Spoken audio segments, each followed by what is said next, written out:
रवींद्र धंगेकर आणि हा. मुरलीधर मोहोळ यांच्यातील वाद आता विकोपाला जाताना पाहायला मिळतो. दररोज याच्यावरती आरोप प्रत्यारोप होताना पाहायला मिळतो. रवींद्र धंगेकरांना देखील माझ्याकडून निरोप गेलेला आहे की महायुतीमध्ये कुठेही मतभेद होता कामा नये, महायुतीमध्ये कुठेही मिठाचा खडा पडता कामा नये, याची काळजी प्रत्येकाने घेतली पाहिजे.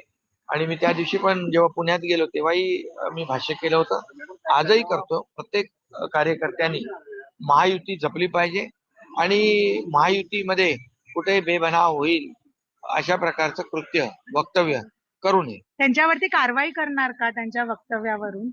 नाही, आता धंगेकरांवर त्या धंगेकरांच्याकडे जो काही निरोप पक्षाचा जायचा होता तो गेलेला आहे आणि धंगेकरांचं जे काही वक्तव्य आहे या बाबतीमध्ये देखील मी त्यांच्याशी बोलेन आणि ते मला भेटतीलही.